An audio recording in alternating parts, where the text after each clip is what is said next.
Na aula passada, né, nós analisamos aí o cenário de 2020, né, o cenário do primeiro semestre desse ano. Vimos aí alguns impactos, né, devido à pandemia. E mesmo assim, o que a gente percebe é uma tendência de crescimento. Aí então vem aquela pergunta, né, por que se resolveu aquela história de taxar ou não o sol, né? Deve muito ter ouvido falar sobre isso aí, né? Vai taxar, não vai taxar, vai...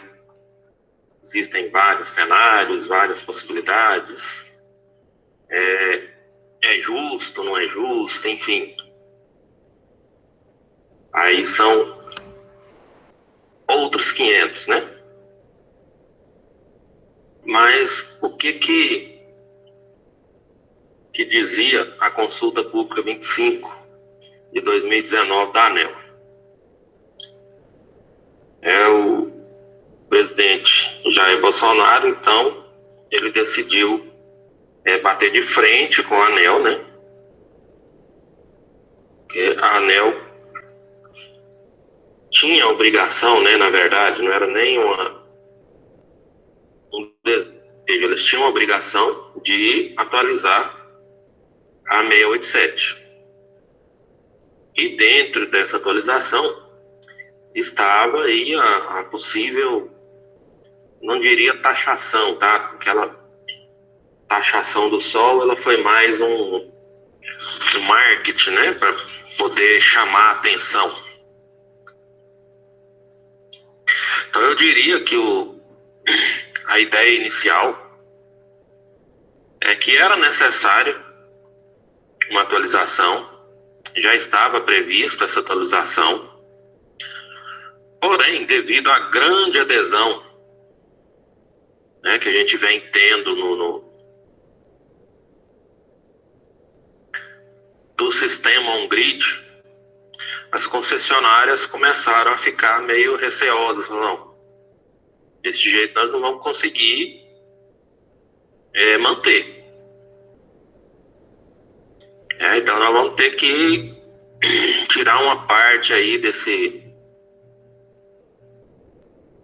dessa energia que está retornando. A ideia é essa, seria não compensar de forma integral tudo aquilo que a concessionária nos entrega. O que as distribuidoras estavam pleiteando, né?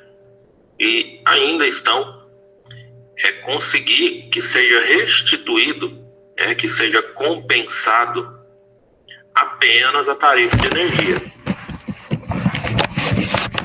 Tirando ali,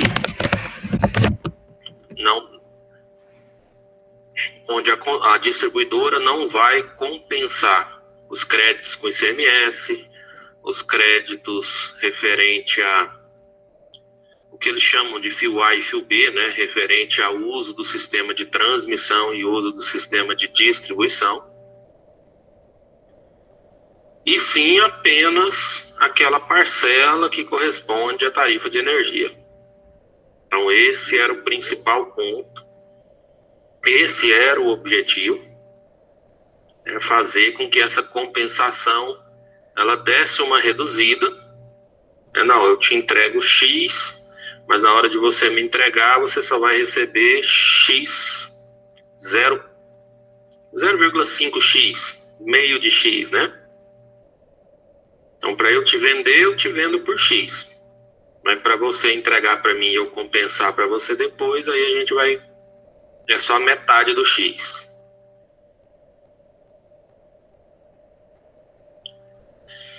Então, o presidente até publicou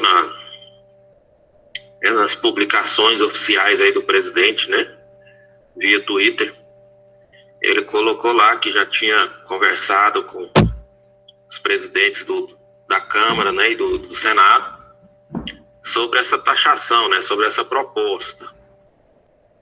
Então, inicialmente, o presidente ele se posicionou contra, Mas a gente sabe que política não é bem assim, né? A vontade dele muitas das vezes fica em segundo plano. Então, ó,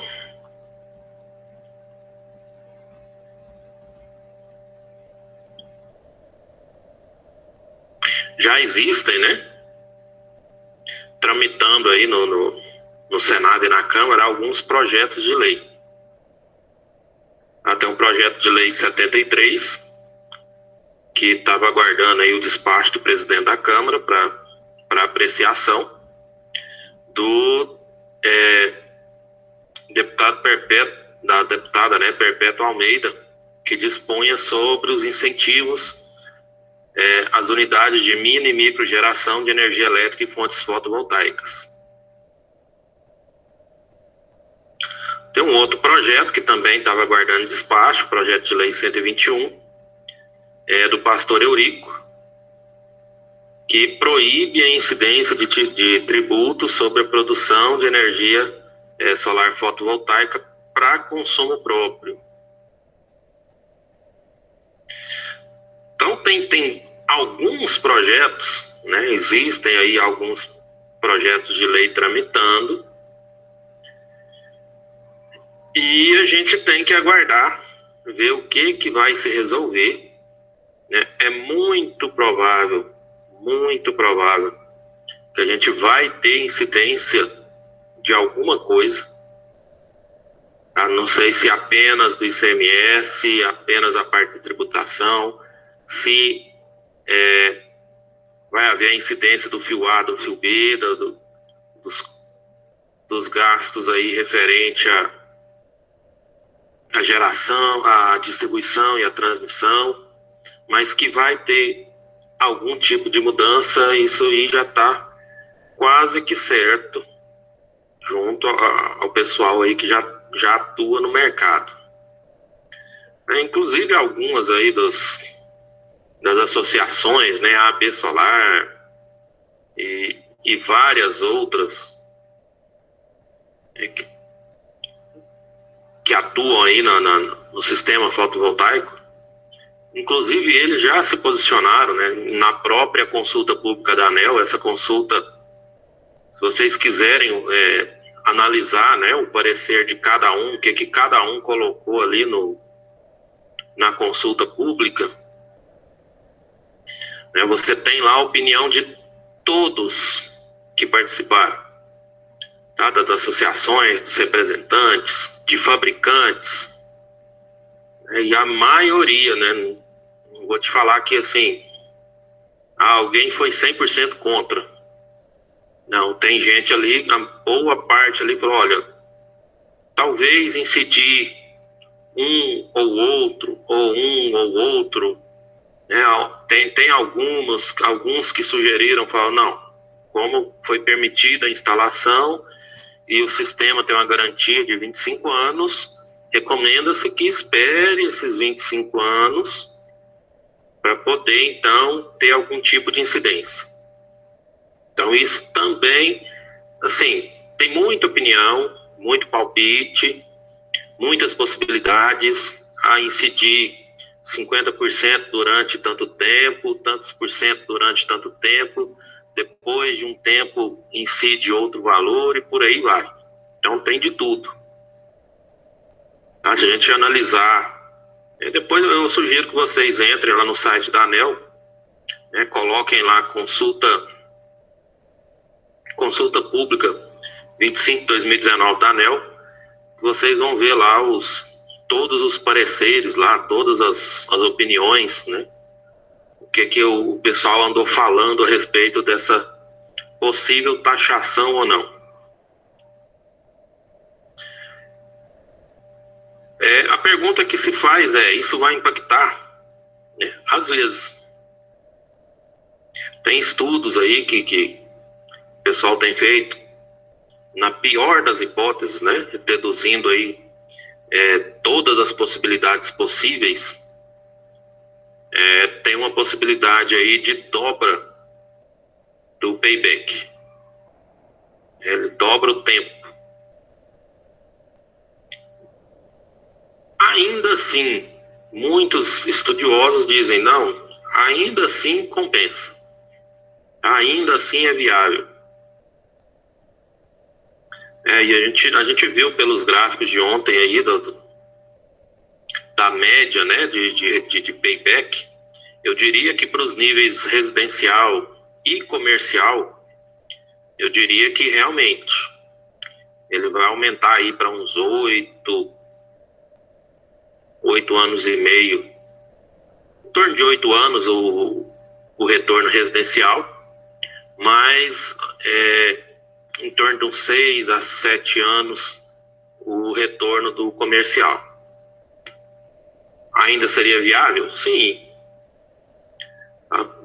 Primeiro que está havendo um barateamento aí das tecnologias, né? Então a tendência é que o custo seja menor.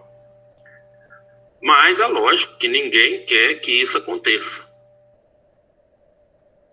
E para a gente saber se realmente vai acontecer ou não, eu particularmente acho que vai ser inevitável. É só uma questão de tempo para que isso possa acontecer. E graças a Deus, né? As tecnologias, as evoluções tecnológicas, elas estão chegando. Nós estamos vendo aí avanços tecnológicos, principalmente desenvolvimento de módulos, né, produção de módulos. Já tem algum tempo, né, desde o ano passado, a gente já tem uma conversa aí que tá vindo, já tem uma parceria fechada com a empresa chinesa vindo aqui para o DAIA, né, aqui para Anápolis, para começar a produção de módulos fotovoltaicos. É aquela coisa, fala que vem, não vem, começa, não começa, já a gente fica no aguardo, né? Mas já tem algumas conversas de trazer essa produção para o Brasil, né? Mais especificamente aqui para nossa região, para o estado de Goiás. Excelente. É uma possibilidade, né? Vamos ver como é que vai ficar atualmente aí essa nova política externa nossa aí, né? Trocando aí o menino maluquinho lá, né? O nosso Donald Trump pelo novo presidente. Vamos ver se vai ter um barateamento aí uma redução no valor do dólar, como é que vai funcionar o câmbio, como é que vai funcionar essa relação comercial. Da mesma forma com a China, né? Vamos ver o que vai virar. E a venda, só de a gente conseguir ter uma melhora cambial, já funciona para a gente de modo geral, né? Já é um bom começo. Mas enquanto essa política externa não chega, a gente aproveita aí essas atualizações, né? Essas modernizações das instalações, placas com potências maiores, né? Módulos mais potentes, módulos mais eficientes, inversores mais eficientes. Nós temos aí os otimizadores de energia, né? Já chegam para dar uma ajuda nesse sentido. Muito bem lembrado, Thelto, as telhas, né? As telhas solares, basicamente, né? Que a gente chama, as telhas já vêm com as placas solares já definidas, né? A Eternit já teve a autorização dela aí para começar a produção. Já foi autorizado, já a Eternit, se não me engano, a fábrica deles que vai produzir é em Votuporanga, em São Paulo. Eles já vão começar a produção desses novos modelos. Existe uma outra também, acho que nós vamos até ver ela aqui hoje. Se eu não estiver enganado, é L8. São telhas novas, tecnologias novas, e nós temos ainda que ver como é que vai ser, né? Vai funcionar, não vai? Vai ser uma boa, não vai? Isso aí tudo tudo a gente tem que analisar. Muitas coisas, né, necessitam de tempo. Acho que o tempo é principalmente para as novidades, né, para as novas tecnologias, para os novos avanços. A gente só vai ter como realmente avaliar a qualidade dela a partir do momento que a gente conseguir constatar que ela está sendo aplicada e que ela está produzindo de modo satisfatório. Fora isso, o que a gente tem é o convencional, né? São os módulos um pouco mais potentes, um pouco mais eficientes, que já nos garante já nos traz aí uma certa perspectiva, né? Uma perspectiva de melhora. E vamos ver como é que vai funcionar. Quanto aos módulos fotovoltaicos, nós vimos aí atualmente no mercado, né? Nós temos 3 modelos. Um dos modelos são de módulos compostos aí de células monocristalinas, né? Elas foram as primeiras, né, que surgiram, foram as monocristalinas, e elas possuem uma eficiência mais alta. Vou colocar umas aspas aí nesse eficiência mais alta. Tá? A gente vai falar delas. O que acontece? A monocristalina é mais eficiente em determinadas situações. Em determinadas situações, ela realmente é mais eficiente. Mas ela é mais antiga, possui aí uma eficiência maior em determinadas situações. É fácil da gente identificar porque os módulos monocristalinos, né, eles possuem uma cor mais uniforme. Ela é um azulzão bem escuro, bem fechado. Né? Tem umas que a gente olha assim, umas pretas, né?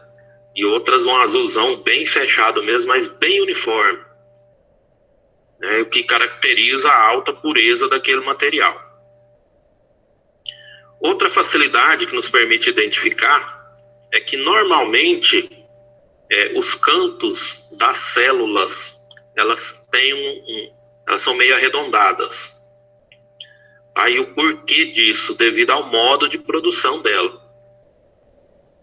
Essas células monocristalinas, elas são feitas num formato cilíndrico. Depois elas são fatiadas, né, para formar aí as wafers, né, as bolachas de silício.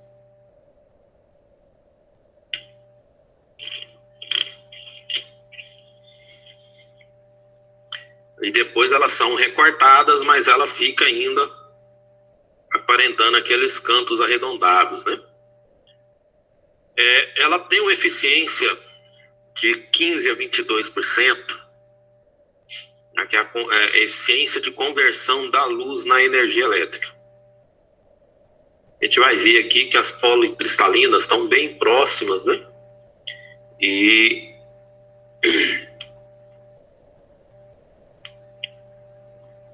ela tem uma outra característica que normalmente, quando a gente trabalha com módulos monocristalinos, a gente trabalha com módulos, muitas das vezes, de mesma potência. Né? Então, vou pegar, por exemplo, um módulo monocristalino de 300 watts. E eu pego um módulo policristalino de 300 watts. Né? As duas têm a mesma potência, a diferença vai ser a área que cada uma dessas ocupa. Então, quando se fala em maior eficiência, na verdade, a gente está falando aí em maior eficiência por metro quadrado. Então, eu consigo, num telhado, por exemplo, utilizando células monocristalinas, ter uma área de ocupação menor do que uma policristalina para uma produção da mesma quantidade de potência. Então, se eu quero montar no meu telhado uma usina com 10 kW pico, com células monocristalinas, elas vão ocupar uma área menor do que ocupariam os mesmos 10 kW pico com as células, com os módulos policristalinos. Essa é a grande diferença entre as duas. O padrão, né, o tamanho padrão das células é de 10 por 10, 12,5 por 12,5 ou 15 por 15. Então ela é um azul bem escuro, bem fechado, né, quase preto. Algumas vêm aí com um antirreflexo, né, principalmente essas mais escuras. Aí as que são mais acinzentadas, né, azul acinzentado ali, elas já são sem o antirreflexo. Em termos de produção, tem alguma diferença eu estar utilizando antirreflexo ou sem antirreflexo? Não. O que vai diferenciar a utilização do antirreflexo ou não é a interferência que você vai causar no seu vizinho. Vem aquela luz solar ali, dependendo da angulação que ela bate ali no seu módulo, se ela não tem uma película de antirreflexo, ela vai funcionar como um espelho ali, mais ou menos, né? Jogar o sol para dentro da sala lá do seu vizinho, do quarto. Então a grande diferença é essa. Em termos de produção, é irrisório. Então, a grande... nas células, né, nos módulos monocristalinos, a gente consegue ver esses pontos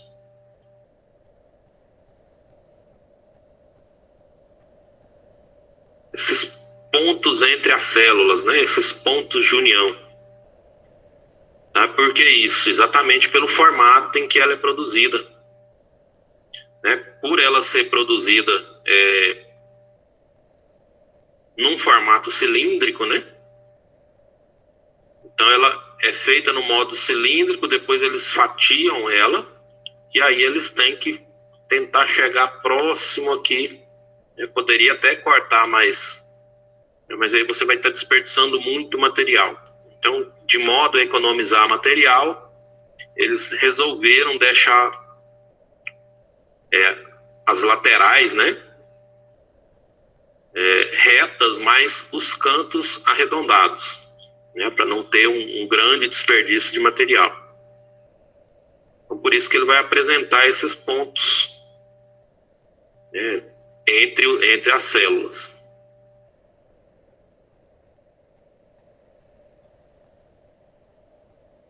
As células policristalinas, né, são de polissilício ou silício multicristalino. Então, a pureza, né, ela é muito diferente, já que eu vou fazer uma junção de cristais diferente lá do meu monocristalino, né, eu vou usar apenas o cristal de silício. E nesse caso aqui, os cristais de silício vão ser fundidos com outros blocos, né? E uma vez que eles são fundidos, essas células policristalinas, elas já vão sair num formato retangular, né? Num formato cúbico, vamos dizer assim. Aí ele vem cúbico, ele é fatiado também, então ele já vai ter, na hora que ele é fatiado, ele já vai sair no formato quadrado, né, ou retângulo, dependendo aí do tamanho, do formato da minha célula, né? Quadrado, na verdade. A eficiência média está em torno de 14 a 20%. Hoje nós já temos módulos aí de 22, tá? Policristalinos também. Mas a média ainda está em 18 a 20% é o valor médio que a gente tem de eficiência desse módulo.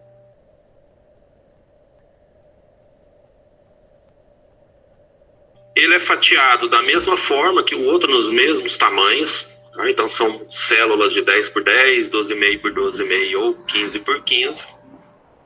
E ela tem uma coloração azul, se ela tiver a proteção anti-reflexo, ou um cinza meio prateado, se ela não tiver essa película de anti-reflexo. A característica bem diferente, né, dos módulos monocristalinos, a gente consegue visualizar, né, você olhando para o módulo aqui, ó, você consegue visualizar que a fundição dos vários cristais, né? Então você tem coloração diferente, você consegue enxergar algumas formas, né, dessa junção. E como elas já são produzidas, ó, no formato quadrado, ó, eu não vou ter aqueles pontos, né, de junção entre os módulos, porque não vai haver no módulo policristalino aquele espaçozinho que tinha aqui, ó.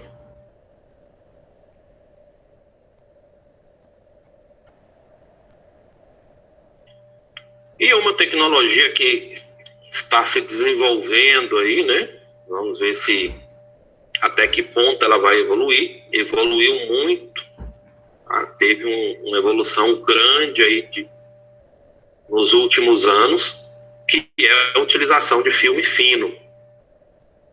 Né? Esse filme fino, ele é uma película. As células fotovoltaicas, elas são produzidas em películas bem finas. Ela pode ser feita com apenas uma camada ou com várias camadas de material fotovoltaico em cima da outra. Isso aí vai depender da característica do material que eu estou querendo produzir. E a gente possui 4 opções diferentes, né, para esses modelos de painéis que utilizam filme fino. Eles podem ser produzidos, né, com células fotovoltaicas orgânicas, conhecidas como OPV. Podem ser produzidas de silício amorfo. Podem ser produzidas com telureto de cádmio. É uma das que tem surtido boa eficiência. Tá? Recentemente, o que se tem trabalhado é com telureto de cádmio e essa última, cobre índio e galho seleneto, né? Então são as duas que mais estão mais desenvolvidas, são exatamente essas do telureto de cádmio e do cobre índio e galho seleneto. Se não me engano, a que a Eternit utiliza,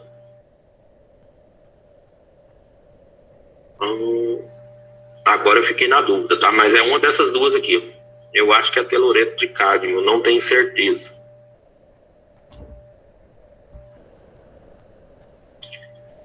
Então o filme fino, ele tem vamos dizer, uma vantagem.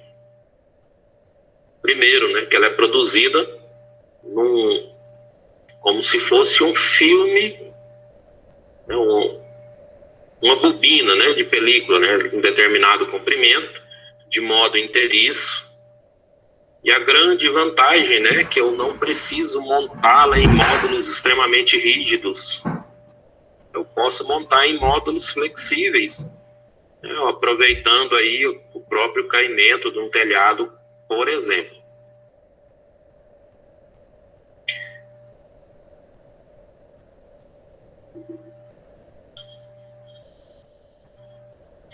As placas convencionais, né, que a gente trabalhou aí até basicamente 2019, até o ano passado, a gente trabalhava aí, que mais se tinha no mercado eram módulos de até 355 watts, com eficiência em torno aí de 17,6% a 18%, com classificação A pelo Inmetro.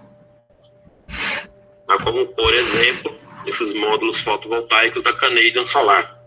Então, esses módulos, né, de 350 policristalinos, a gente trabalhava, eles têm uma área, né, de 350 watts, ele ocupa uma área de quase 2 metros quadrados.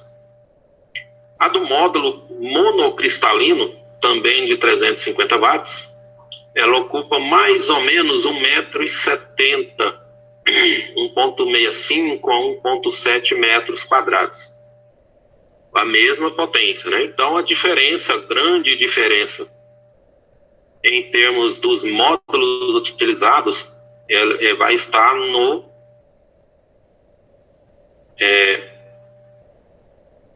comprimento, na largura do meu módulo, né? Enfim, na área que ele ocupa. Ele vai ocupar, o módulo monocristalino, ele vai ocupar uma área menor, né? Quando a gente for entrar no programa, né, no PV-SIST, nós vamos analisar no módulo dele lá, ele permite, né, ele nos mostra lá as dimensões, o peso de cada um dos módulos, e a gente vai poder comparar aí a diferença, né, de comprimento, largura, de área que ele ocupa, né? Professor, Sim. já que o mono ele é maior financeiramente, então ele é mais caro, né? O mono, ele é menor. Ele é menor, então financeiramente o outro é mais caro. O policristalino? Em termos de valor, não. Em termos de valor, hoje já está saindo quase que elas por elas. Uhum. Em mono, poli, se houver diferença, é uma diferença muito pequena. Como no Brasil, a maior quantidade que nós temos, inclusive de importação ou de produção própria, das células policristalinas, para a gente ela sai mais barata do que a outra, mesmo ocupando uma área maior. Qual que vai ser o grande diferencial? É a área que o meu cliente tem disponível. Então, por exemplo, às vezes você vai pegar uma residência onde essa residência já utiliza aquecimento solar, por exemplo. Aquecimento solar. Então, ele já tem parte do telhado dele comprometido com placas para aquecimento de água. Então, não vou poder instalar módulos, né, de modo que vai causar sombreamento nas placas de aquecimento dele. Da mesma forma, eu não vou poder instalar meus módulos fotovoltaicos onde o aquecimento dele vai provocar algum tipo de sombreamento, algum tipo de interferência nos meus módulos fotovoltaicos. Então, tipo assim, seria melhor, se caso o cliente pudesse ter jeito, colocar a placa mono, né? Porque a eficiência, porque ela é mais barata e a eficiência dela é maior, então, né? Teoricamente seria isso. Só que o que acontece na prática? Na prática, em se tratando de Brasil, vou reduzir o espaço, né, em se tratando de Goiás. O nosso estado é um estado extremamente quente. E os módulos policristalinos, eles suportam, né, eles têm uma perda menor em função dessa variação de temperatura do que o módulo monocristalino. Então, o monocristalino, ele tem uma eficiência maior em locais onde não tenha temperaturas muito quentes, que não é o caso nosso aqui de Goiás. Qual que seria uma opção? A opção o meu cliente precisa instalar deixa eu pegar uma área aqui mais ou menos 10 metros quadrados. Ele só tem 10 metros quadrados para instalar os módulos dele. Só que se eu instalar 10 módulos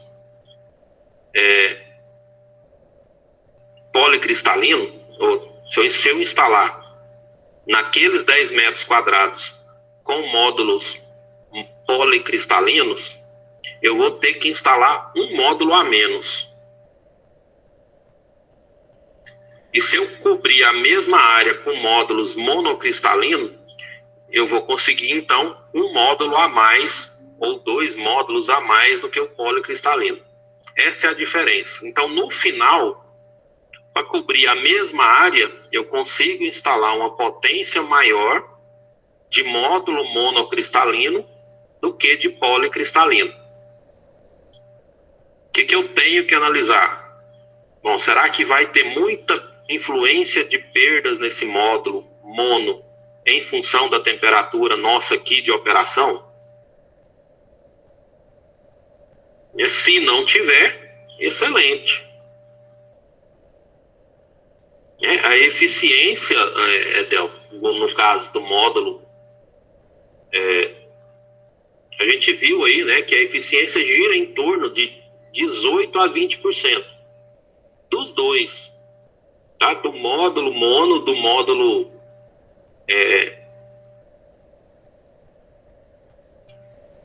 poly, né? A eficiência do filme, nossa, aí cai, viu? A eficiência dele é baixa ainda, está em torno de... Estão chegando a 10%. Tá? Em termos de filme fino, a gente ainda tem que melhorar, a gente ainda tem muito a evoluir. Com esse telureto aí de cádmio e com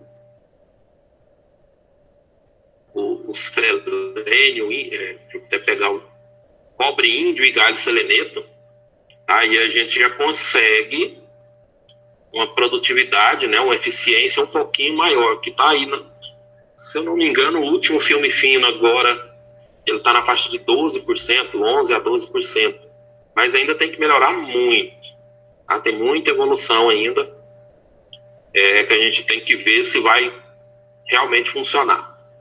Mas em termos da cobertura aqui dos módulos, né, seria mais ou menos isso. Não sei se se ficou claro aí, Diego, como é que é a diferença, na verdade, entre eles. Não, ficou, professor. Tudo tem que olhar também o local, onde está colocando, entendi. Tudo vai depender da nossa situação real. Não tem jeito. Então, os módulos bifaciais, então, ele já vai trazer, ó, nas duas faces do meu módulo, células de captação. Então, ele vai pegar a captação direta, por incidência direta dos raios solares, e vai pegar os reflexos aqui dos albedos, né? Então, dos raios de sol que são refletidos ali pelos telhados, pelas fachadas, pelas antenas, né? Por tudo que nós temos aí de interferência que vai provocar o desvio, né? Essa reflexão de raios solares. Então, ela já pega uma captação, ela faz uma captação de modo direto, mas incluiu-se na parte traseira do módulo mais uma célula fotovoltaica, né, mais células fotovoltaicas, na verdade duplicaram as células, e com isso a gente consegue um rendimento aí de até 30% a mais de energia. Então nós estamos falando de módulos aí com potências de 430 watts, nós já estamos trabalhando, já existe no mercado, na verdade, né, módulos de 500 watts, e a tendência é de aumentar ainda mais, tá? Então, é 24% mais energia do que os módulos convencionais. Lógico, para a instalação de módulo em telhado, aproveitando a inclinação do telhado, não se justifica eu utilizar módulo bifacial. Tá? Se a parte traseira do meu módulo vai estar encostada na telha, não vai receber reflexo quase que nenhum, então esses 30% a mais que eu poderia ter na parte traseira, como eu praticamente eu tampei a minha parte traseira, eu estou desperdiçando material, estou desperdiçando dinheiro, já que o módulo bifacial ele é mais caro do que o módulo convencional, Então não tem como, para instalações onde eu utilizo a estrutura ela é inclinada, né, ou utilizo uma estrutura elevada, excelente. Eu consigo estar aproveitando a parte traseira desse módulo.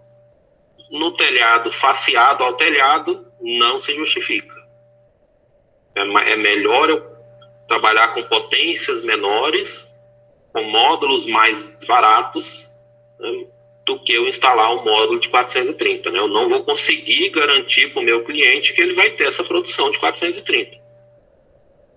Eu estou instalando um módulo de 430 para produzir 350. Ou para produzir 300.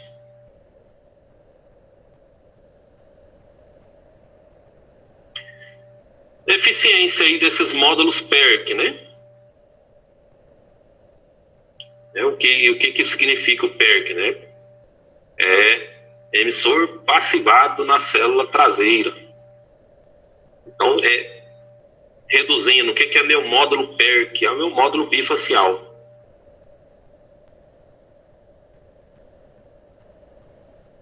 De acordo com o Inmetro, né, com o Procel, eu estou trabalhando, aqui é o exemplo, né, do painel da Trina Solar, ele tem alta eficiência e produtividade, 19,7%. Trabalhei com 144 células, né? Então, 72 na frente, 72 atrás. E eu aumento aí a minha eficiência de 18,5 para 19. Sim. Professor, não sei se o senhor vai explicar mais na frente, mas eu tenho dúvida nesse termo half cell. Qual que é a vantagem do painel ser half cell? Ele chama, a vantagem dele, esse half cell, seria a meia célula, né? Que, na verdade, ele considera meia célula na frente e meia célula no fundo.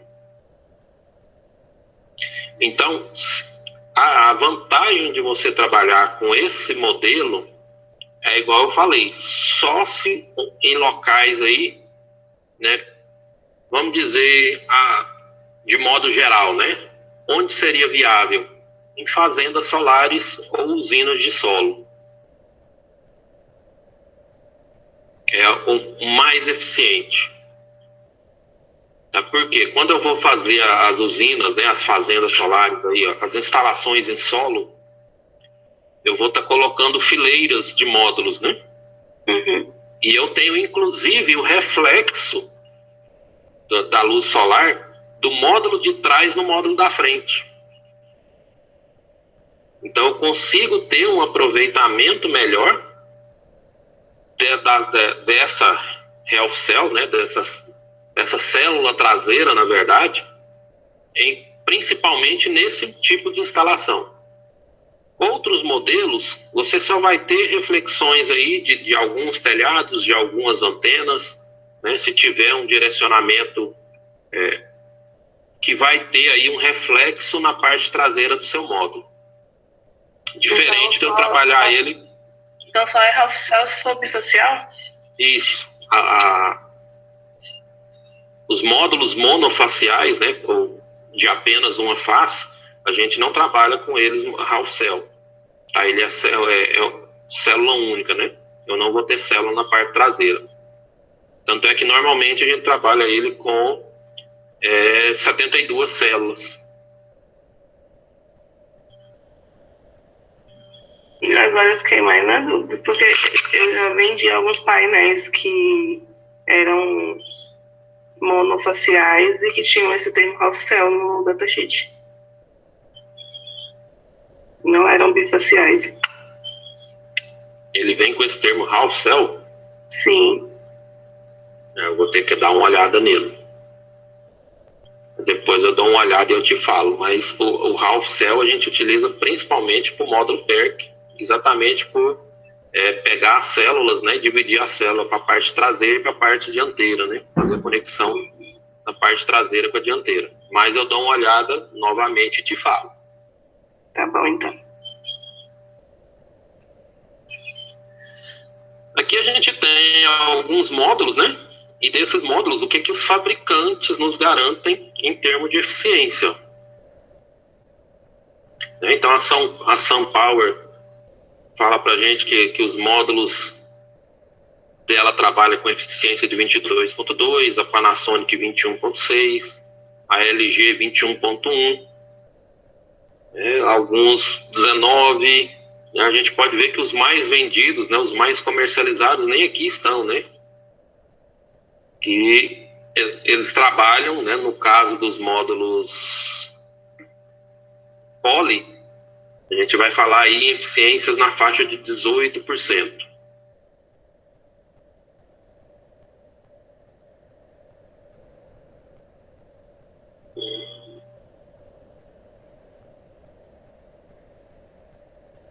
Deixa eu pegar outra aqui. Cadê? É a 3. F5.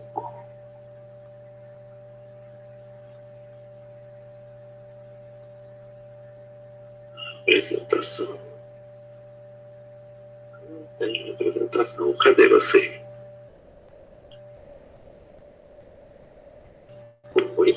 Oi.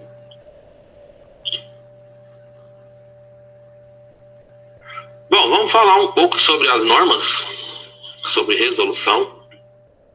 Um pouco sobre a resolução 482, resolução 687.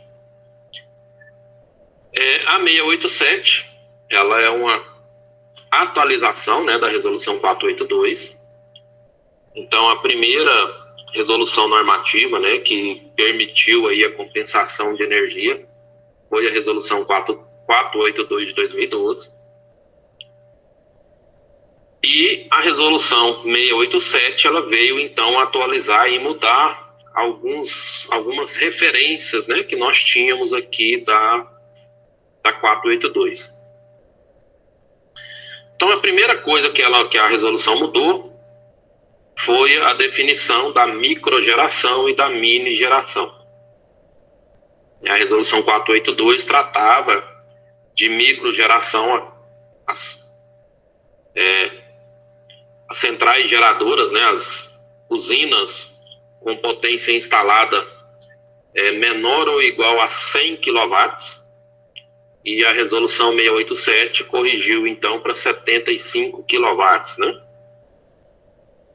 E considerou de mini geração, que era, né, de 100 até 3 MW, ela alterou então para de 75 e até 5 MW de potência instalada. Então, o que ela tentou fazer foi deixar a microgeração para baixa tensão, né, até 75 kW, e jogar mini geração para clientes de grupo A, né, que trabalham que recebem energia na média tensão.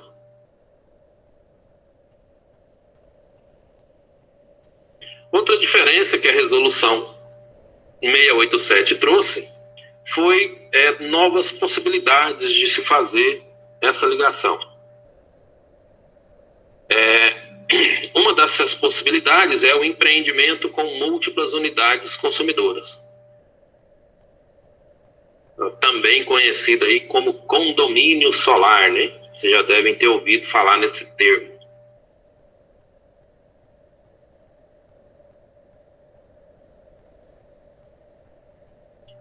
Então,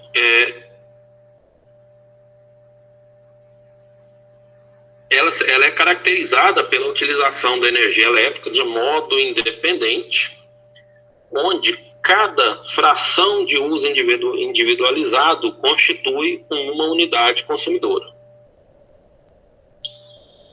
As instalações para atendimento das áreas de uso comum constituam uma unidade consumidora distinta. Então, eu tenho que ter a unidade condomínio. Eu tenho que ter um medidor separado para o condomínio. A maioria dos condomínios tem, né? Então, isso aí não gera tanta dificuldade. Da mesma forma, eu vou considerar né, que ele traz aqui em cima, é que eu vou considerar cada morador, né, cada apartamento, cada sala comercial como uma unidade consumidora.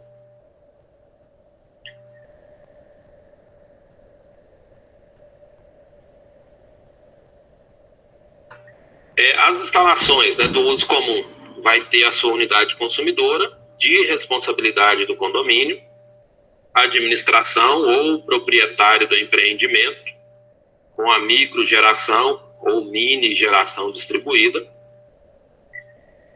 Um detalhe, né, que as unidades consumidoras, elas devem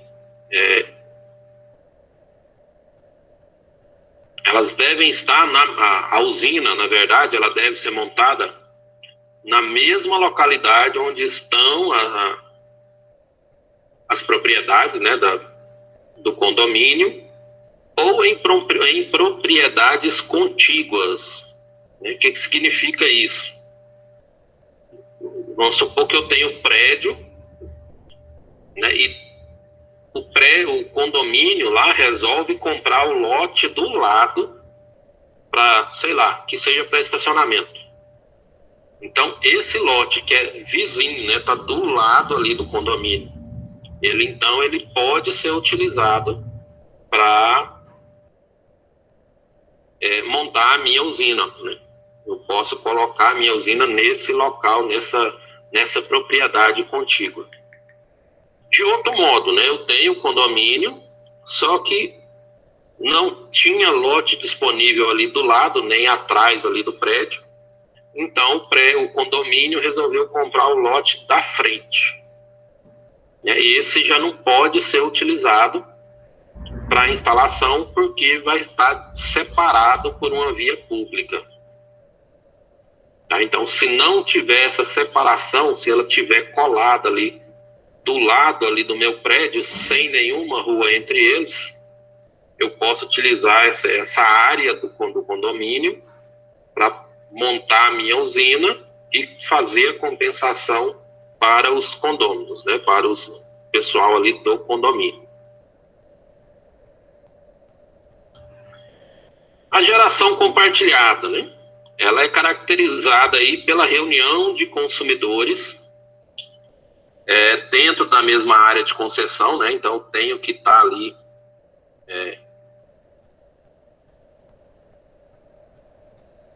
tenho que ter a mesma concessionária, né, atendendo a todos esses consumidores, por meio de consórcio ou cooperativa, composta aí por pessoas físicas ou pessoas jurídicas que possuam unidades consumidoras com microgeração ou mini geração distribuída em locais diferentes das unidades consumidoras onde a energia excedente vai ser compensada. Então, o que se caracteriza a minha geração compartilhada? É a utilização, por exemplo, né, das fazendas solares. Eu tenho uma terra um pouco mais afastada, ou até mesmo dentro da cidade, e nesse terreno eu resolvi montar uma usina e vou fazer a compensação dessa usina para juntar um grupo aí de pessoas ou um grupo de empresas e a gente vai fazer a compensação de energia. Eu vou produzir aqui, o pessoal que quiser aderir, eles vão me pagar todo o excedente que eles vão ter, né? Toda a compensação que eles tiverem. Ao invés dele pagar para a concessionária, ele vai pagar para mim. Isso pode ser feito na modalidade de consórcio ou na modalidade de cooperativa. Qual que é a diferença entre as duas? Consórcio, você vai reunir pessoas jurídicas.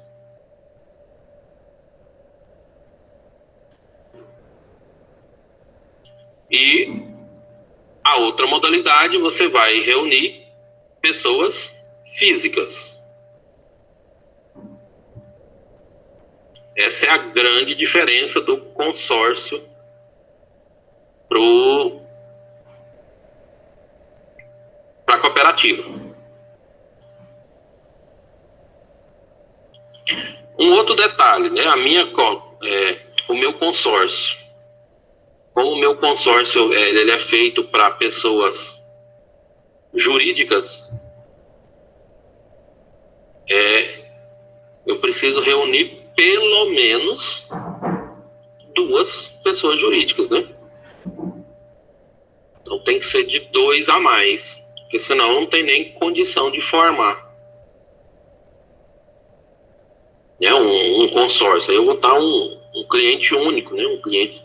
Então, no mínimo, duas empresas. Quantas eu posso colocar no máximo, né? Não tem limitação. A limitação sua vai ser em termos de potência. A partir do momento que você criou um consórcio, você coloca ali quantas pessoas você quiser e você vai dividir aí, né? Cada um vai ser responsável por sua cota, né? Cada um vai entrar com uma cota e vai receber o proporcional, né?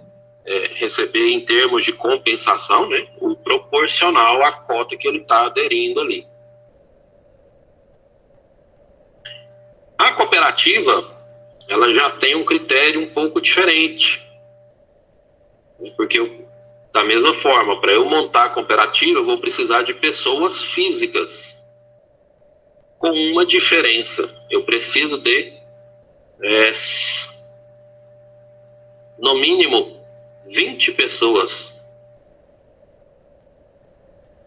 Né? Então, e tanto a cooperativa quanto o consórcio, eu vou precisar de toda a instrumentação legal. E aí já foge um pouco da nossa área, né? A gente já vai um pouco mais aí para a área jurídica do negócio. Então tem que ter toda a documentação da formação do consórcio, tá? Identificação de todo mundo, atas, enfim, todo o trâmite necessário existe, tá? Lei específica para a criação de consórcio, existe lei específica para a criação de cooperativa. Então elas trazem lá o que é necessário para você montar um consórcio, o que é necessário para você montar uma cooperativa. Então, na hipótese, né, de se montar um consórcio ou de se montar uma cooperativa, você vai ter que ter aí alguém de um departamento jurídico para tratar desses trâmites, né, que você vai ter que dar entrada nesses trâmites aí junto à concessionária. A gente vai ver a norma da concessionária que isso é necessário, né? Você tem que comprovar.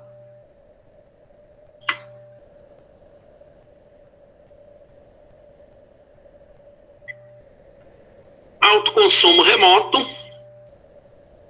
Então ele é caracterizado por unidades consumidoras de mesma titularidade. Então tem que ser o mesmo dono. Pode ser pessoa jurídica, matriz filial, ou pode ser pessoa física que possui unidade consumidora, mini e microgeração, em local diferente das unidades consumidas, né, das unidades consumidoras. Então eu tenho uma casa lá tem uma chácara aí no interior, vou montar um sisteminha lá que atenda a 4 casas, 5 casas que eu tenho na cidade. Tá? Ou em outro bairro, enfim, que estejam em outros locais. Então eu posso fazer a opção por um alto consumo remoto.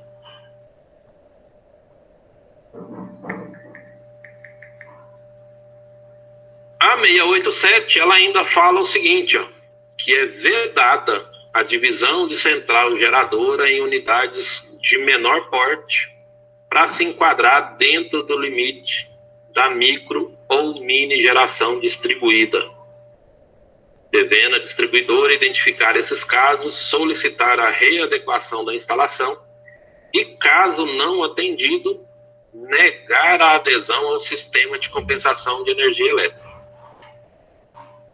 Então, vou montar uma usina, né? Vou montar uma fazenda aí com 7 megas.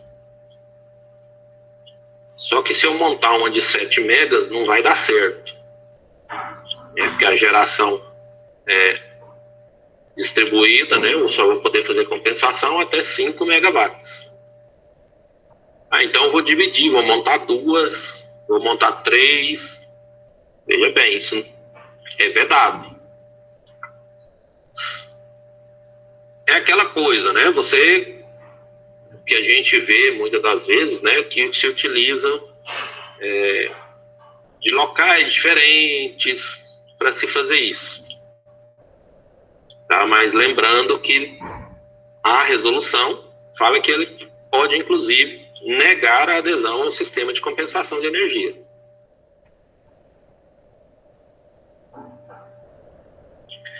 E que a adesão, ela logicamente, né, ela não vai ser aplicável aos consumidores livres e especiais, né? Então, os consumidores livres, eles possuem forma diferente, né? Eles não são vinculados a nenhuma concessionária. É uma livre comercialização. Então, se eu quiser montar uma usina para entrar no mercado livre, sem problema nenhum. Tá? Mas no mercado regulado, aí eu tenho que atender às normas do mercado regulado, né? As normas das concessionárias.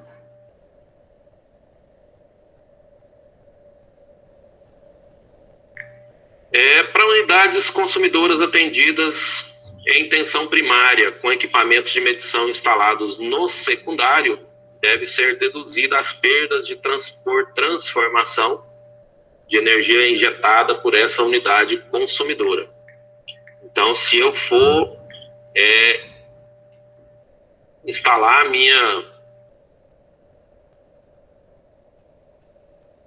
a minha usina com um cliente grupo A, eu vou ter que considerar ali essas perdas, né? Vão ser deduzidas aí essas perdas por transformação dessa unidade consumidora.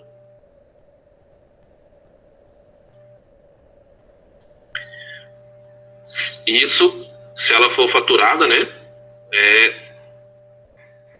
Medição instalada no secundário, né? Então, medição embaixo. E aqui o ponto da polêmica, né? Lá no artigo 15 da resolução 687, tá lá, a ANEEL irá revisar essa resolução até 31 de dezembro de 2019. Então não tinha como fugir. Tá? Já estava descrito que isso teria que acontecer. A única diferença, né, que não se sabia que se pretendia colocar ali uma dedução, né, um abatimento, uma alteração no sistema de compensação, né? A ideia que se tinha é que se pretendia ajustar algum ou outro parâmetro, permitir mais algum tipo de instalação, por exemplo, para se fazer compensação. Isso era a expectativa, né? Mas a revisão já estava prevista. Só o teor que não, né? Não tinha nada descrito aí na resolução que até 31 de dezembro de 2019 ia se rever sobre o sistema de compensação.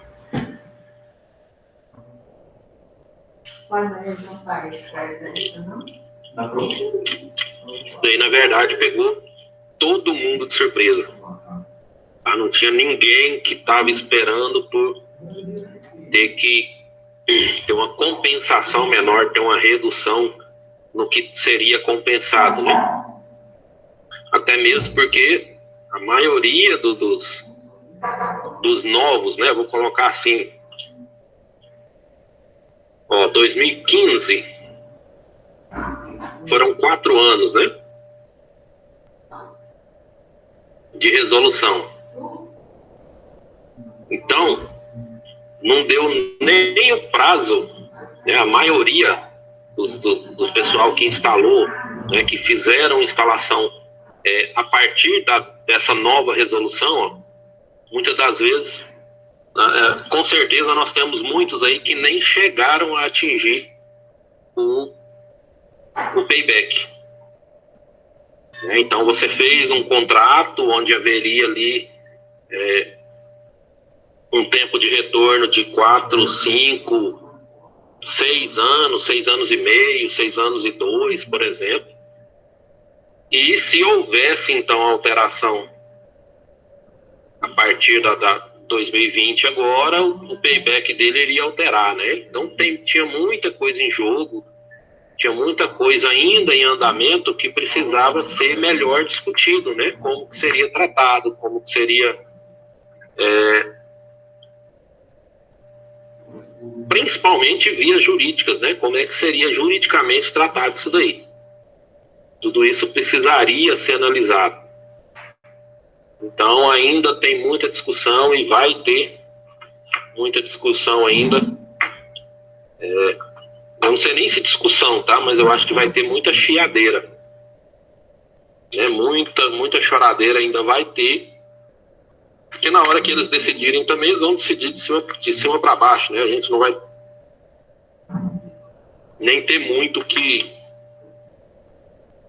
resolver, né? Principalmente se partir de algum projeto de lei, que é o que tudo indica que vai acontecer. Vamos aguardar aí, a partir do ano que vem, o que vai rodar. Pessoal, aqui eu não sei se esse material aqui eu mandei para vocês. Eu acho que esse daqui que tinha a norma da SEB, eu acho que não. Eu especifiquei até, inclusive, para um treinamento que nós tivemos lá em Brasília, a norma técnica da SEB, tá? Que é a NTD 6.09. E não sei como é que tá como é que é o público, né? Se tem muita gente de Brasília aí. A gente vai passar por ela, porque tem alguns pontos interessantes, tá? A gente vai ver a norma da Enel, mas existem alguns pontos interessantes que a gente até vai ver a diferença que tem SEB e Enel em alguns pontos, tá? Tem alguns pontos interessantes que eu fiquei sabendo depois que eu resolvi, né, analisar essa norma, mas tinha muita coisa que eu nem sabia. Tanto que, é lógico, se a gente for pegar todas as normas de todas as concessionárias, nós vamos ficar doidos. O ideal é que a gente consiga, né, pegando uma de cada vez, vai tratando uma de cada vez, vai ampliando aí o seu nicho de mercado. Mas cada norma, embora elas tenham muitas características, tá? A maioria delas tem muita coisa em comum, mas nós temos muita coisa diferente. A norma, a primeira coisa diferente, né? A SEB tem uma norma técnica, né? Norma técnica de distribuição, NTD 609. A Enel a Enel resolveu, tirou de norma técnica, a gente vai ver isso. Ela mudou o nome, ela fez, na verdade, a Enel fez um material centralizado, né? Um material genérico aí que ele utiliza, né? Com Enel Ceará, Rio e Goiás, né? Então ela fez uma nota unificada, era a melhor palavra que eu queria encontrar. Então é uma norma única, as normas estavam todas separadas, né? A gente ainda utilizava o padrão CELG e utiliza ainda em muitas coisas, mas algumas eles utilizam aí no padrão, eles resolveram unificar, né, algumas coisas.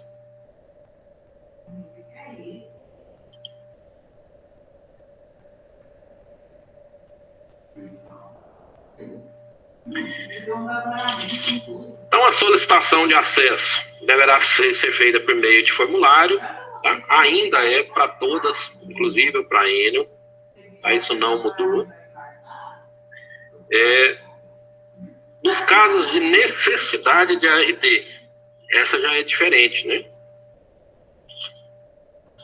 A Enel ela pede que todo projeto, né, toda análise que você faça, que tenha um responsável técnico. Porém, a gente não precisa acompanhar da CRQ, né, da Certidão de Registro CREA. A própria ART já serve de... na verdade, eles não querem nem a CRQ, eles só querem a ART. Se você tem a ART, está tudo certo. Existe um responsável técnico. Mas a SEB não, ela pede, né, que você apresente a ART e a certidão de quitação. Não sei muito bem o porquê não, mas tudo bem. A SEB, ela trabalha com o seguinte processo, né? Assim como é bem parecido com o nosso, tá? Solicitação de acesso. Vai ter ali, então, o parecer de acesso. Para isso, tem um prazo aí de 15 dias para microgeração, podendo ser 30 se precisar de alguma melhoria ou algum reforço na rede. E de 30 dias para mini geração, podendo chegar a 60 se tiver necessidade de fazer alguma melhoria na rede. Você solicita a visita, tem 120 dias, um prazo de até 120 dias após o parecer de acesso para você solicitar essa vistoria. A vistoria, então, ela vai ser realizada até 7 dias após a solicitação. Se não houver pendências, vai para aprovação. Se houver pendências, vai ser emitido um relatório, num prazo aí de até 5 dias. E esse relatório vai vir com algumas correções para ser feitas. Você solicita novamente, ele faz outra vistoria, foi aprovada.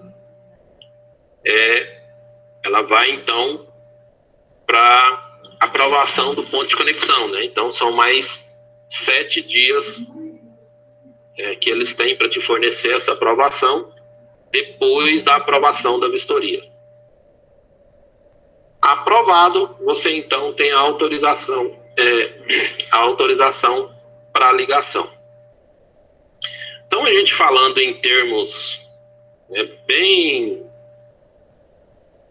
rápidos, né? Vamos falar em termos assim, sem grandes problemas, tá? Numa microgeração, eu estou falando de 15 dias, vou considerar que demorou 15 dias e eu já dei entrada na solicitação da vistoria direto, tá? Então 15 mais 7, 22, mais 5 para a realização da vistoria, 27, mais 7, 34 dias. Então, a gente está falando aí de 34 dias para você dar entrada na solicitação, correndo tudo bem, viu, gente? Correndo aí tudo tranquilo, tudo na normalidade, tudo 100% ok, você não vai ser reprovado na vistoria, você não vai ter nenhum tipo de problema no parecer de acesso. Tudo isso ok. Então a gente está falando aí de 34 dias no prazo médio aí para você conseguir a autorização de ligação. No caso da mini geração, você já vai ter 30, mais 7, 37, 42, 49 dias. Não tendo também nenhum problema aqui no parecer, nenhum problema na vistoria. Em média, a gente vai demorar aí em torno de 40 dias para mini, em torno de 30 dias para mini geração. prazos bem parecidos com os nossos também. Solicitação de acesso por meio de formulário, né? O parecer de acesso é obrigatório. E aqui os prazos do parecer, que a gente já comentou lá atrás. Do ponto de conexão, né, que eles têm um prazo aí de 7 dias. Da solicitação de vistoria, também 7 dias. Isso aqui já muda um pouquinho, tá? Já tem uma diferença da SEB para a Enel. É a forma de conexão, né, em função da potência. Para potências aí menores que 10 kW, você pode instalar ela mono, bi ou trifásica. De 10 a 15, somente bi ou trifásica. Acima de 15, somente trifásicos. Inferior a 30 kW, né, em redes rurais, né, com transformador exclusivo, monofásico. O esquema de ligação é basicamente o mesmo, tá? Eu tenho aqui a minha baixa tensão, ponto de entrega, né, onde, por meio do ramal de ligação, medição, caso seja necessário, né, eu vou ter um dispositivo de seccionamento visível, eu tenho o meu inversor, as minhas cargas, né, e um disjuntor aqui de seccionamento.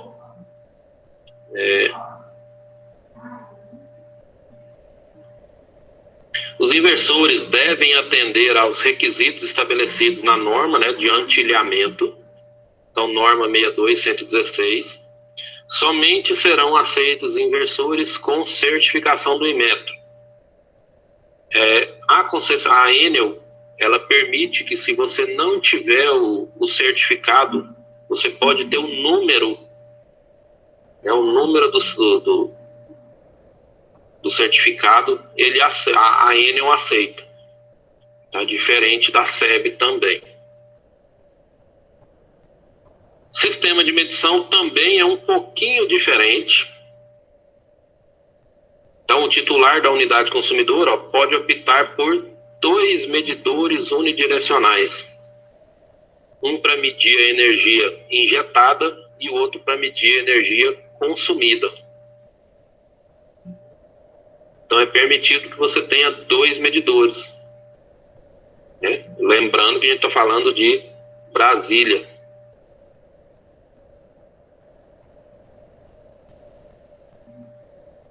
Então, um para geração, outro para consumo. Não sei qual a vantagem disso não, mas tudo bem.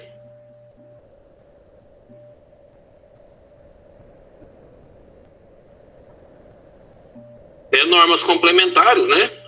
Fornecimento de distribuição secundária, para unidade única, unidade múltipla.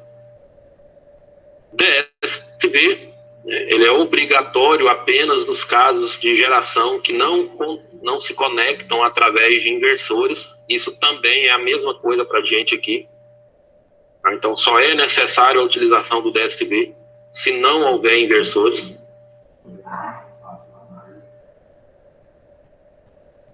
O limite da potência. A potência instalada na micro ou mini geração distribuída do sistema participante aí do sistema de compensação de energia fica limitado à carga instalada no caso da unidade do grupo B e limitado à demanda contratada para o grupo A, consumidores grupo A. Posso alterar? Sim, desde que eu pague a diferença. Tá? Então, eu tenho uma residência onde eu sou um cliente monofásico, que eu tenho lá 10 kW. Categoria M1, M2, né, M3, enfim. Estou ali dentro de uma categoria. Só que eu vou querer produzir um pouco a mais. Às vezes eu tenho aí um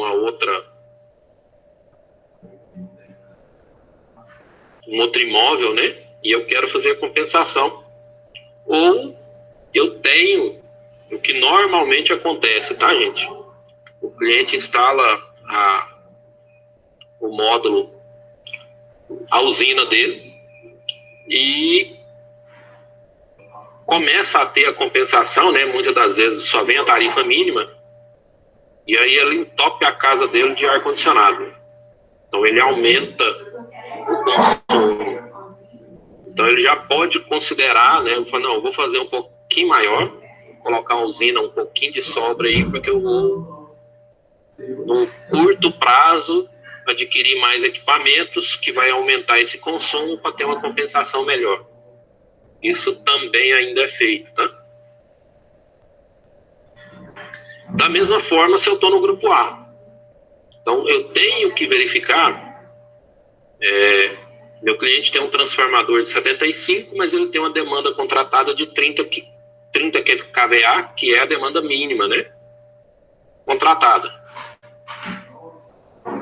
Olha, não, eu quero instalar uma usina de 66 ou de 75 kW, né, do mesmo tamanho do transformador. É possível? É, só que aí a minha demanda tem que sair de 30 para 75. Será que compensa? Tudo isso tem que ser calculado. Tá? Isso tudo tem que ser analisado para o cliente grupo A.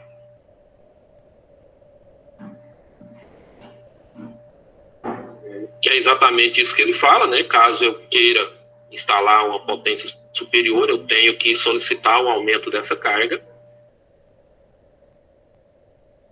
Proteção de injeção de componentes CC na rede elétrica. Então, o sistema de geração distribuída, ele deve parar de fornecer energia na rede em até 1 segundo, se a injeção de componentes CC na rede for superior a 0,5% da corrente nominal. Se eu não estiver muito enganado, aí eu acho que eu não estou, a Enel, ela permite 2 segundos.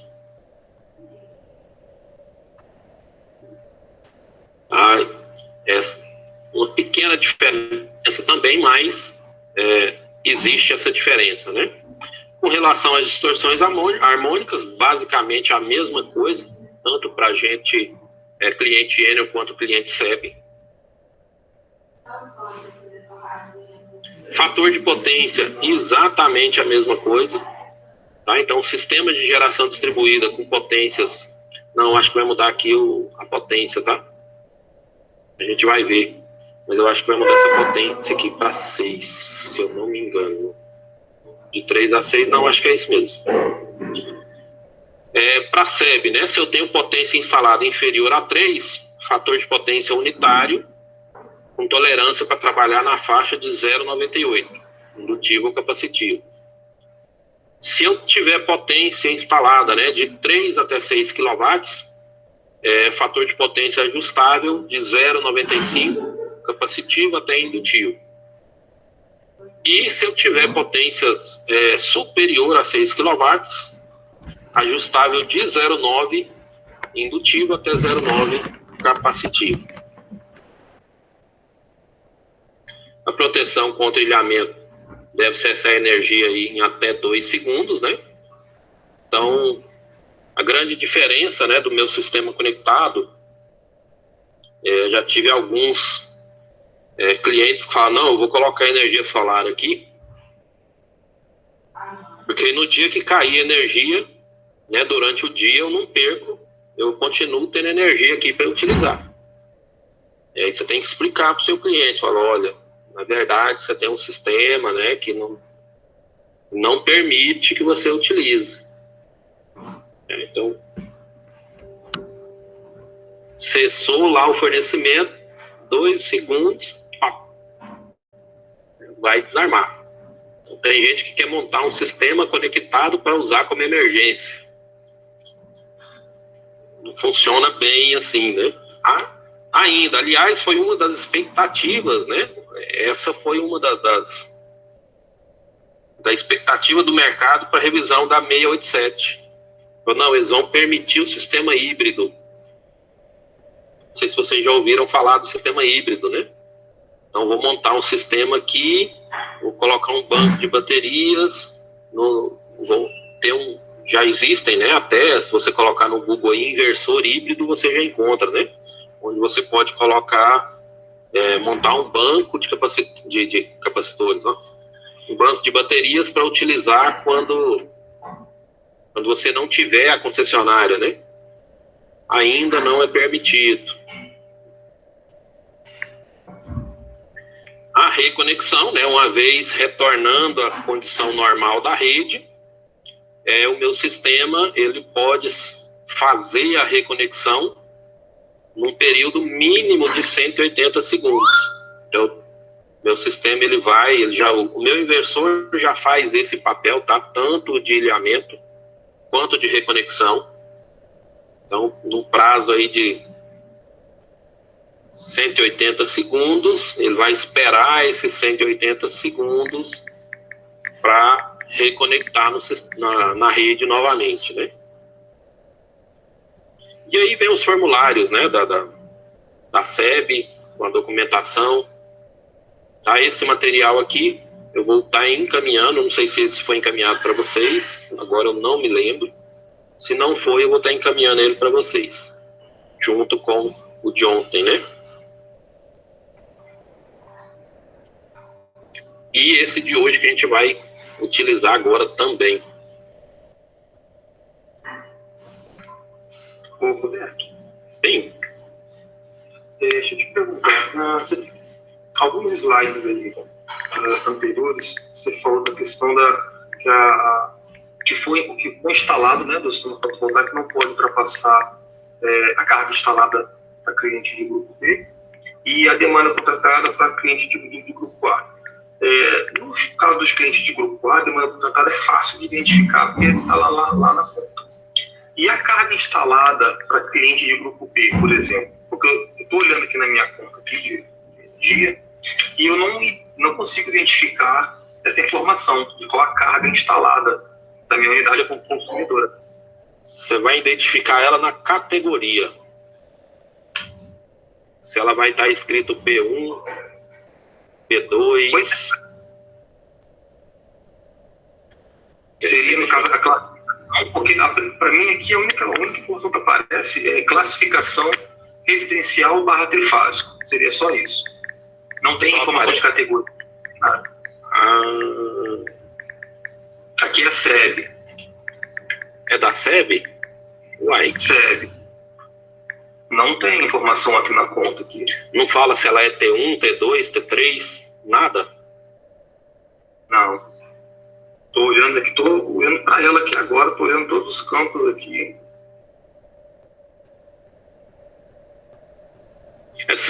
Uma possibilidade que você tem é estar entrando em contato com a concessionária, seja pelo posto de atendimento, ou hoje em dia não querem nem atender no posto de atendimento, né? Mais pelas mídias. Você solicitar, falar, eu quero saber qual que é a minha categoria, qual que é a minha instalação, se ela é T1, T2, T3 ou T4. Porque a norma, deixa eu até ver se eu estou com a minha aberta aqui, que eu já te mostro como que ela é. E eu acho que até a SEB, deixa eu pegar aqui. Eu acho que a norma da SEB tem. Porque ela traz na norma técnica qual que é a potência instalada em até, né, para cada uma daqueles elementos. Tá? Para a categoria T1, potência de até tantos quilowatts, T2 até tantos. Tá? Ela normalmente ela traz. Deixa eu abrir aqui.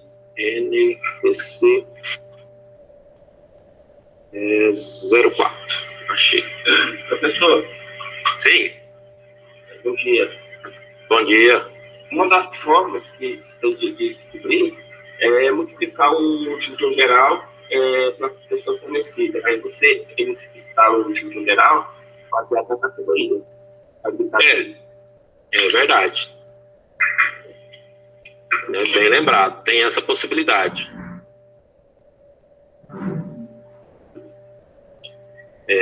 Share NTD 04. Então, olha só, eu pegando aqui a a norma da Enel, e a SEB também tem a mesma norma, se não me engano é a 6.01. Eu estive até olhando ela hoje. Aqui, ó. Vou pegar até na tabela que fica mais fácil. Tabelinha longe.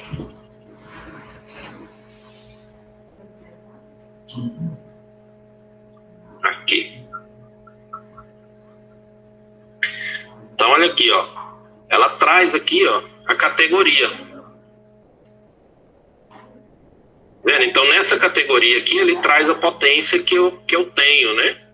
Então, se eu sou, por exemplo, categoria T1, ó, eu tenho até 26 kVA instalado, né, de demanda provável.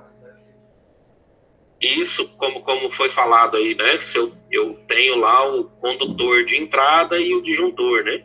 Então, o disjuntor de 40, com o cabo de 10, ó, eu tenho essa potência máxima. Se for um disjuntor de 60 com o condutor de 16, eu estou entre 26.1 e 39 kVA. Tá? Então, pela norma eu consigo ver, né, ou no posto de atendimento também eu consigo saber qual que é a minha potência, qual que é a potência daquele cliente. Beleza? Beleza.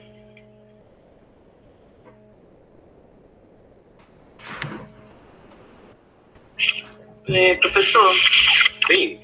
a gente tem muito caso, por exemplo, de instalação em fazenda, que em casos de instalações em fazenda, onde a rede é monofásica, o cliente quer instalar para atender a fazenda, em um ambiente comercial ou a residência dele. A potência geralmente é maior do que aquela que está lá instalada na fazenda. Isso. Como que ele pode fazer nesses casos? Ele pode colocar a potência maior, né, desde que ele tenha, né, desde que não seja necessário. Aliás, mesmo que seja necessário ali algumas melhorias na rede, mas vamos considerar que eu tenha ali uma potência instalada lá no caso, se eu tiver um transformador rural lá instalado de 15 kVA, por exemplo, né, e ele quer instalar um de 30 para atender tanto a fazenda quanto o comércio. Nesse caso, eu vou ter que fazer um investimento, né, o proprietário tem que fazer o investimento e substituir, né, pedir o aumento de carga e fazer a substituição do transformador dele. Ou, se ele não quiser... Se ele quer uma usina de 114 kW na fazenda, e a rede trifásica. E a rede dele é monofásica com transformador de 15. Ele vai ter que colocar fazer uma melhoria, trocar a rede por uma rede trifásica para poder atender. Exatamente. Aí tem que trocar a rede trifásica, colocar o trafo, né, de 112 e pedir a alteração da potência que ele está utilizando, né? Então, para fazer essa alteração, ele tem que fazer isso tudo. Ele tem que trocar a rede, tem que trocar para poder instalar o transformador. Exato. No caso, por exemplo, se a rede já fosse trifásica e ele tivesse um transformador lá, ele, por exemplo, de 50, ele só teria que trocar o transformador. Sim, se houvesse disponibilidade na rede, né, já existir na rede trifásica, fala, não, a rede comporta você utilizar aí o de 112, só troca o de 112 e altera a demanda contratada lá, ou a energia que ele contratou, né? Coloca para o valor. Qual é os casos aqui que utilizam o alto tráfego? O pessoal utiliza na geração. O alto tráfego ele é mais para alterar o valor da tensão, né? Para trabalhar com tensões diferentes. Mas em redes que são 220... Não, em redes convencionais a gente nem utiliza o alto tráfego. É só o tráfego normal de distribuição. Ah, tá. Entendi. Beleza? Beleza. Vamos lá.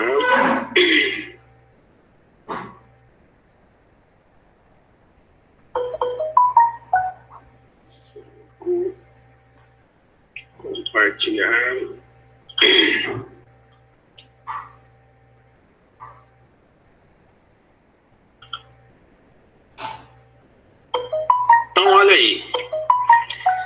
Nós tínhamos, né, até o ano passado, né, nós tínhamos aí a NTC 71, revisão 02 da Enel, a da Enel Goiás.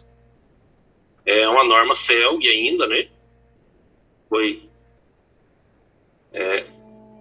elaborada aí em 2018, depois ela teve a revisão 2019, e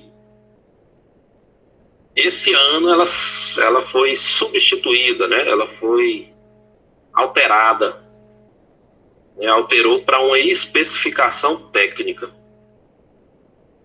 Então, se você buscar essa norma no site da Enel, você não encontra mais.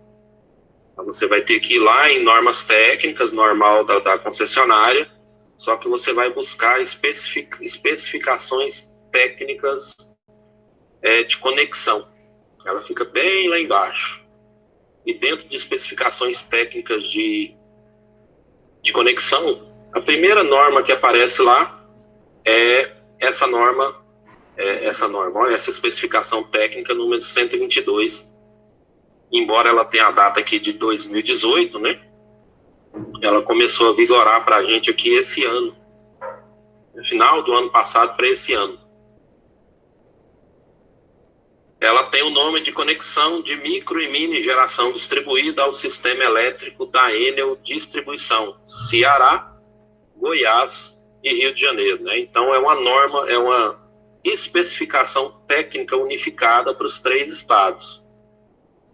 E o grande detalhe de especificações técnicas unificadas ou de normas técnicas unificadas é você ter cuidado com dimensionamentos, com observações, com detalhes que ele traz, né, que a norma traz com relação à aplicação. Então, algumas normas, né, como é o caso dessa daqui, ela traz casos específicos para o Ceará, casos específicos para Goiás e casos específicos para o Rio de Janeiro. Então, é você tomar um cuidado, né, na hora de analisar essa especificação ou essas normas unificadas, qual serve para você. Tá? Isso acontece com a Enel, acontece com a Energisa, tá? Mato Grosso, Tocantins. Então, às vezes, a gente está pegando uma especificação, está usando uma norma ali e fala, não, mas peraí, essa norma não se aplica para cá não, é para o outro. E muitas das vezes tem uma ou outra diferencinha ali, em termos de simbologia, em termos de... até mesmo em termos de especificação de material. Então, eu recomendo, né, para vocês que forem trabalhar aí com regiões diferentes ou que houver aí normas unificadas, sempre tomar esse cuidado de analisar se aquela que você está analisando é realmente para esse caso. Tá? Quando ela não falar nada de um caso específico, de um estado específico, ela vale para as 3. Tá? Mas, às vezes, pode acontecer. Então, essa especificação técnica 122, ela abrange processos de conexão de mini e micro geração para as unidades consumidoras cativas, né, vinculadas à Enel, que utilizem fontes renováveis de energia, de acordo com a regulamentação da ANEEL, potência instalada menor ou igual a 75 kW, denominada como microgeração, e de 75 a 5 megawatts, denominada de mini geração, né? Que aí já pode ser, utilize fontes renováveis ou também a cogeração qualificada. Então, procedimento de acesso, né? Podem aderir a sistema de compensação, micro e mini geração distribuída, múltiplas unidades, geração compartilhada e autoconsumo remoto, né? Como traz lá a 687, né? E assim como a gente viu também na norma SEB, né? Então, para fins de compensação, energia ativa sistema de distribuição da unidade consumidora será cedida a título de empréstimo gratuito para a distribuidora, passando a unidade consumidora a ter um crédito em quantidade de energia ativa a ser consumida no prazo de 60 meses. Então, o excedente eu consigo estar armazenando para um consumo, né, no máximo aí em 60 meses. Não utilizei, perco os créditos. A potência instalada fica limitada também à unidade consumidora, né, onde a central geradora vai ser conectada, de acordo com a resolução 414. Da mesma forma, tá? Se eu precisar utilizar, se eu quiser uma potência maior, eu tenho que solicitar alteração. Quanto à forma de conexão, essa é uma das características diferentes que a especificação técnica traz. Né? Então, ela traz 3 quadros, um para Goiás, um para o Rio de Janeiro e outro para o Ceará. E não vem, né? Normalmente são letras um pouco menores, então a gente tem que tomar cuidado. Então, potência disponibilizada, até 10 kW, tensão nominal de 220, ou seja, ligação monofásica. De 10 a 20, 380, ligação bifásica. E de 20 até 75, conexão trifásica. E de 75 até 5 MB, aí pode ser em média ou pode ser em alta tensão, né?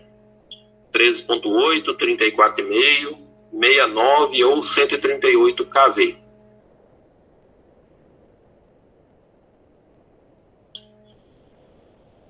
No caso dos empreendimentos com múltiplas unidades consumidoras, a geração compartilhada, a solicitação de acesso deve ser acompanhada de um instrumento jurídico que comprove o compromisso de solidariedade entre os integrantes. Então, no caso de múltiplas unidades consumidoras, né, de condomínio e também da geração compartilhada, tem que ter a documentação, tá? Tem que estar acompanhada do instrumento jurídico que comprove aí o vínculo, né, entre os integrantes. E lembrando, né, se eu estou montando uma geração compartilhada, seja via cooperativa, né, ou via consórcio, eu monto lá o meu consórcio, reúno aí, sei lá, 5 empresas, né, que tenham interesse, eu monto, faço a documentação, né, coloco lá a relação das 5 empresas, as unidades consumidoras, os locais onde serão compensados, e a partir de um tempo, levo na concessionária tudo ok, passou um tempo, tem mais empresas querendo aderir. Eu tenho que atualizar a documentação, encaminhar novamente para a concessionária para que aqueles novos associados, né, vou chamar de associados, eles vão se reunir em associação, né, na forma de cooperativa ou na forma de consórcio. Então, os novos associados têm que juntar toda a documentação, fazer a alteração. Assim, é procedimento jurídico, né? Então, tem que fazer todo esse procedimento e encaminhar para a concessionária para que eu possa acrescentar, né, a mesma forma se eu tivesse, de repente, um associado quiser sair, né, para retirar ele, eu também vou ter que fazer a comunicação. Então, sempre que eu estiver trabalhando com geração compartilhada e com condomínio, eu vou ter que estar atento aí a essas possíveis alterações. Tá? Em casos de alterações, altera o documento, encaminha para a concessionária. É vedada a divisão de central geradora em menor porte, né? Da mesma forma que a gente viu na norma SEB. Então,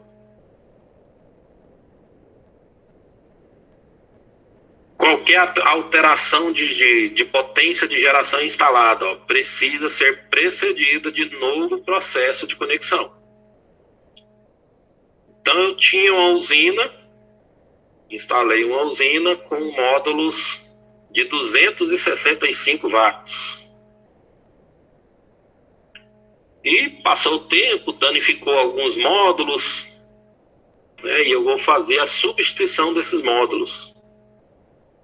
Se eu alterar a potência, eu vou entrar novamente com o processo. Né? Às vezes acontece da gente fazer também uma demanda. Eu coloquei 5 kW pico de módulo com inversor de 5 kW. Aí depois eu resolvo colocar mais 2 kW aí, ou 1,5 kW, né, de módulos a mais. Tá? Então, toda e qualquer alteração que eu tiver que fazer, eu tenho que dar uma reentrada no processo junto à concessionária.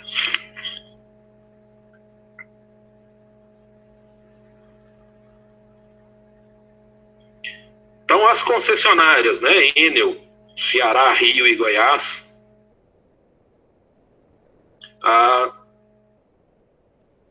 as unidades consumidoras de baixa tensão, né,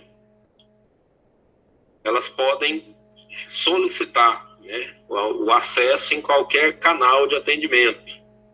0800, site, loja de atendimento. Né, a maioria hoje está aí com Twitter, Facebook e Instagram também. Aí eu vou ser bem sincero, já tentei alguns desses contatos aí e nada bem sucedido, viu? Funcionou mesmo, ou é o telefone ou é o presencial. E o site também funciona de vez em quando, mas tem umas tecnologias aí que eu não sei. Às vezes eu que não me adaptei a elas, né? Pode ser. Unidades do Grupo A já devem realizar solicitações de acesso diretamente com o executivo da unidade consumidora. Por isso que normalmente, quando a gente vai tratar com o cliente Grupo A, né, até mesmo alguns clientes Grupo B, a gente faz a chamada procuração.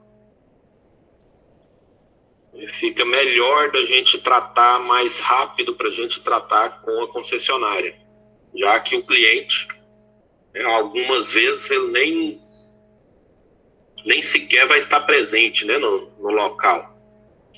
Principalmente se for cliente, pessoa de Grupo A. Grupo A tem uns clientes Grupo A aí que para você achar ele é um Deus nos acuda, né? Em termos de prazo. Então, em termos de prazo, na microgeração são os mesmos prazos. Né? 15 dias para emitir o parecer. Eu tenho 120 dias para solicitar a vistoria, 7 para realização da vistoria, mais 5 para entrega do relatório, mais 7 para aprovar a conexão.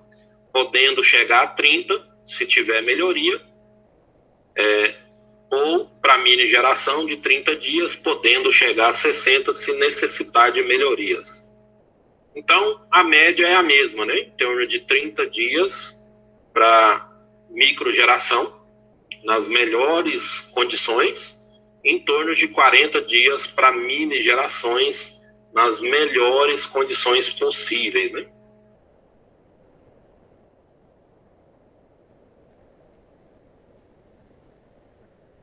Bom, e o que é necessário, então, para solicitar o acesso para microgeração? Nós vamos entrar no site do SICAP. Aqui ele traz todos esses, ele traz os formulários, tá? A própria especificação técnica traz no site da Enel especificações técnicas de conexão. O primeiro ícone que está lá é a especificação técnica e o segundo item são os anexos da especificação técnica, né, que são os formulários. Só que se você entra também no SICAP, tá? O SICAP é o Sistema Enel para aprovação de projetos, você consegue, a SEB também é o mesmo procedimento, tá? Você tem um site específico de acesso à SEB, eu até tinha aqui, eu vou ver se eu ainda tenho acesso a ele.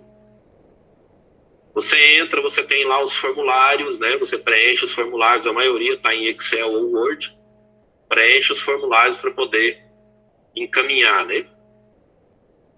Então, para potências inferior a 10 kW, a gente vai precisar de um formulário de solicitação de acesso, a RT do responsável técnico, diagrama unifilar contemplando a geração, a proteção do inversor, a medição, o memorial descritivo.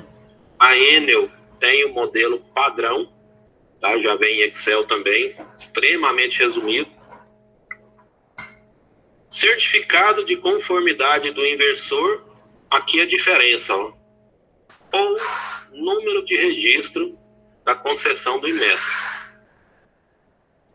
Então a Enel Goiás, ela aceita que você encaminhe apenas o número do registro, né? Às vezes a gente não tem, ou demora para conseguir aí o certificado do inversor, embora hoje a maioria já está disponível aí na internet, né? Você tem contato direto com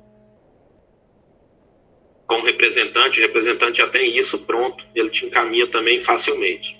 Mas já serve, pelo menos o número de registro já funciona. Tem um formulário para cadastro da central geradora na Enel, na Enel, ó, na ANEEL, né? O site da SICAP já tem, tá? Se não tiver, você pode acessar o próprio site da Enel, preencher esse formulário. A lista das unidades consumidoras participantes da compensação, no caso de haver mais de uma, né? Se for apenas a unidade consumidora onde eu estou instalando, apenas aquela unidade consumidora. Se houver mais de uma, quanto, né, eu tenho que descrever lá qual a porcentagem que cada uma vai receber dos créditos.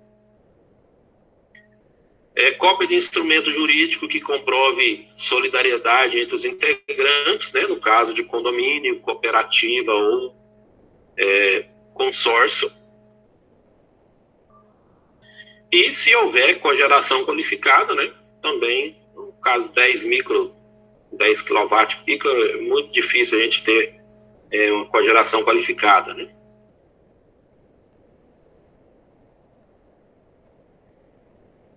Pessoal, vamos fazer nosso intervalinho aí. 10 minutinhos, a gente... Ou 10 minutinhos, né? Uns 15 minutinhos que a gente fez aí ontem e a gente retorna em 15 minutinhos, beleza?